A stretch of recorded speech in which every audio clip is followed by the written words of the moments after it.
Hey, and welcome to another episode of the Dubscast. The Dubscast is, as always, the video incarnation of the best independent sports blog on the web. That would be dubsism.wordpress.com. Woke up this morning and the whole world is all abuzz over what I'm just going to start calling the drop heard round the world. Everybody's all up in arms over this Tiger Woods thing. If you've been living under a rock, Tiger hits a shot off the flag stick at 15 at Augusta yesterday. Ball bounces in the water. Rules of golf. He's got a couple of options of what he can do. He elects to drop from the site of where he hit the ball originally, and apparently he didn't drop the ball in the right spot. Okay.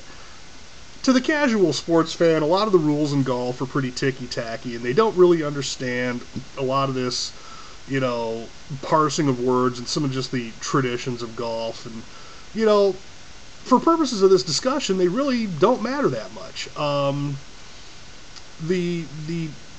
it boils down to is that everybody's full of shit on this, and when I point out how everybody's full of shit, then I'm gonna show what this is really all about. The first group of people that are full of shit about this are the tournament officials who, when they woke up this morning, realized they had a problem on their hands, came out with a nice bit of Clintonian word parsing about how they handled the situation yesterday and how they handled it this morning when they realized they were getting a ton of static for it. Let me just read their statement to you, and it goes a little something like this. Yesterday afternoon, the Rules Committee was made aware of a possible rules violation that involved a drop by Tiger Woods on the 15th hole. In preparation for his fifth shot, the player dropped his ball in close proximity to where he had played his third shot in apparent conformance with Rule 26. After being prompted by a television viewer, the Rules Committee reviewed a video of the shot while he was playing the 18th hole. At that moment, and based on that evidence, the committee determined that he had complied with the rules. Remember that. That's important. We're coming back to that.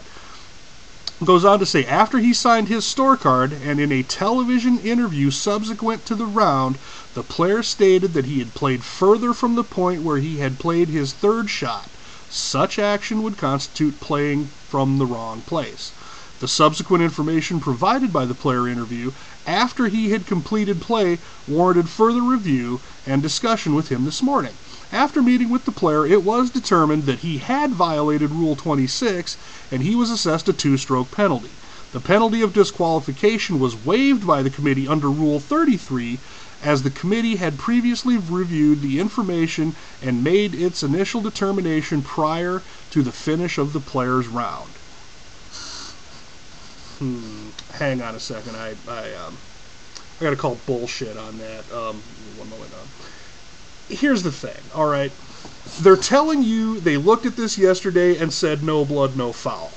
Then they wake up this morning and realize they got a lot of nasty letters and a lot of nasty phone calls from golfers and said, boy, we kind of got to do something about this. Now, the Rule 33 that they bring up, this rule was brought into effect really last year, and it was done so because if you remember, we had a situation in a major, I think it was a PGA championship, where Dustin Johnson basically got screwed out of winning the tournament because he grounded his club in a sandy area that was really not clearly delineated as a bunker. He asks an official gives him the wrong ruling, tells him it's not a bunker, he grounds his club, then later on somebody calls up and says, hey, wait a minute, he grounded his club at a bunker, how come he didn't get a penalty?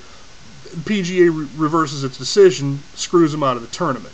And then they got a lot of nasty phone calls for doing that. So they bring in Rule 33. And Rule 33 is now supposed to give tournament officials wiggle room out of shit like this, which is exactly what they did in this case. And matter of coincidence, they did it with the guy that anybody tunes into to see in these tournaments. I mean, think of what you want to about Tiger Woods. Tiger Woods is the sun around which the golf world revolves, and that's just so plainly obvious. there's no really warranting discussion on it, but there's other facets to that do merit discussion, and we're gonna get to those in a second. So, long story short, the people at Augusta are full of shit. The people that are running golf right now, it didn't warrant disqualification. Well, it didn't warrant disqualification because, let's be honest, Tiger being on the first 2 pages of the leaderboard on Sunday is good for business. Tiger packing his car and heading for the airport on Saturday morning is not, and that's what they were avoiding, okay? So, if you get to the people who get paid to talk about this stuff, and Lord knows that's not me, if you tuned in the Golf Channel this morning, one of the things that you noticed right away is that at first, when this story was breaking, the Golf Channel didn't want anything to do with it. They just were trying to stay away from it, trying to stay away from it, trying to stay away from it. But it gained such momentum that they had no choice. And what happened at that point was they let one of their guys, who they should really not let talk anymore, keep talking.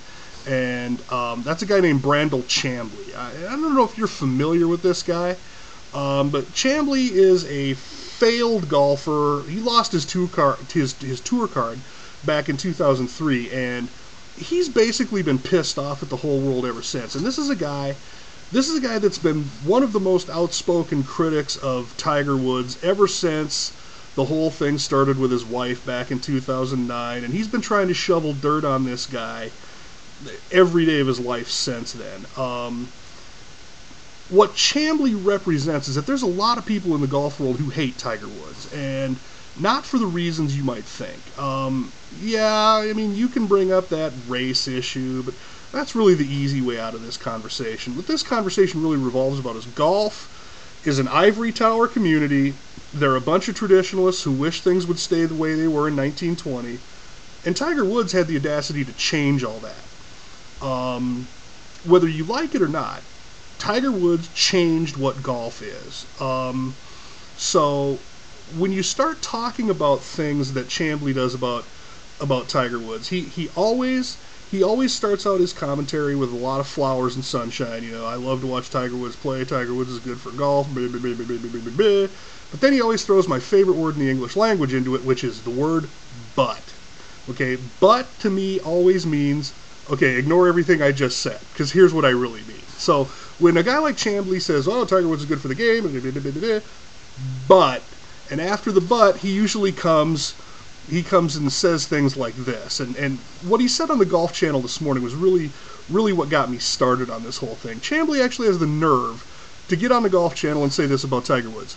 He really should sit down and think about this, okay? This is about his legacy, you know. And he says him withdrawing from the tournament would be clearly the right thing to do, you know. And then he starts quoting shit from 1925 and some player who missigned a scorecard at the 1957 Women's Open, and you know, he says this stuff, and here's the killer. Like, if he doesn't disqualify himself, this will be a dark shadow over his entire career for the rest of his life. Chamblee, this is a guy, he says this is a guy that at this point knows he's in violation of a rule, and he knows how much power he has in the game, and he knows it's the right thing to do, and he hasn't done it yet. Okay, let's talk about dark shadows and legacies and all this other shit, okay? Tiger Woods has been a guy that's been ruining the game ever since 2009, when the whole scandal between what he was doing and his cheating on his wife and all that stuff. Once that came to light, you know, now all these guys have been hating Tiger Woods for years, got something bad to say. Okay. And especially a guy like Chamblee, because Chamblee is a guy who basically got thrown out of the PGA for being a slacker because guys like Tiger Woods came along, started elevating everybody's game. I mean, and when it comes to the entirety of professional golf, Tiger Woods is the tide that lifted all boats. Okay, now, if you've seen these casts before, you know that I do a lot of gimmicky bullshit with flashcards and statistics, but this time I'm going to give you all a homework assignment to see exactly what I'm talking about when it comes to Tiger Woods and what he meant to pro golf. And that is, go do a little Google, Bing, search engine of your choice. Go back and look at what the TV ratings for pro golf were and what the size of purses were in 1994 before Tiger Woods hit the scene. And then watch what happens to them in the late 90s and through the early 2000s during Tiger's years of dominance. Watch what happens to TV ratings. Watch what happens to the size of purses. Okay? They skyrocket. Why do they skyrocket? Because Tiger Woods brought the average sports fan into the golf world. And while everybody made a lot of money, there's a lot of sore butts like Chamblee out there who, like I said, wish things would stay the way they were in 1920 when golf was an ivory tower sport and nobody really had to pay any attention to it. They liked the elitist world that it was. And then when all of a sudden you had, 200,000 people showing up for a U.S. Open, well, hey, we're making money here, but gee, I wish it was the old days and there was like 9 people watching us at a country club somewhere. Okay, so, having said that, let's talk about what Tiger Woods' legacy really is, because it ain't going to be about golf, and it ain't going to be about, or not, golf on the course, I should say. Nobody's going to remember this drop thing. Tiger Woods' legacy isn't going to be about how many green jackets he won, how many major tournaments he won, did he beat Jack Nicklaus's record, or where does he stack up with the all-time greats? Here's Tiger Woods' legacy right here, okay? And this is not only his, but for everybody else involved in professional golf, and that is the size of the wallets, okay? When Tiger Woods hit the world, the wallets all got fatter, okay? And for a guy like Chamblee to sit on the Golf Channel, a network that exists solely because Tiger Woods made golf popular in America, and say that this guy's a stain to the game and bullshit that nobody cares about is going to ruin his legacy is utter fucking crap. Okay? That's all it is. Guys like Chamblee and all these other guys that have been hating on Tiger Woods for years need to shut the fuck up and realize that they only have jobs talking about golf because Tiger Woods made the average American care about the fucking game in the first place. Okay? So, if you're Brandel Chamblee or you're any of these guys, before you get on TV and say any of this stupid shit, sit back and take a hard look at why you're even able to say it, because the guy that you're criticizing is the guy who built the world you live in.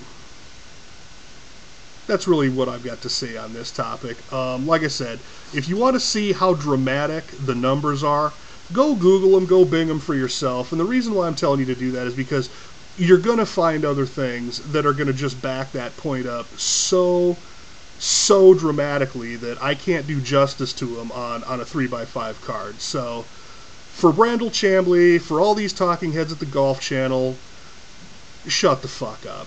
One exception to that, Sir Nick Faldo.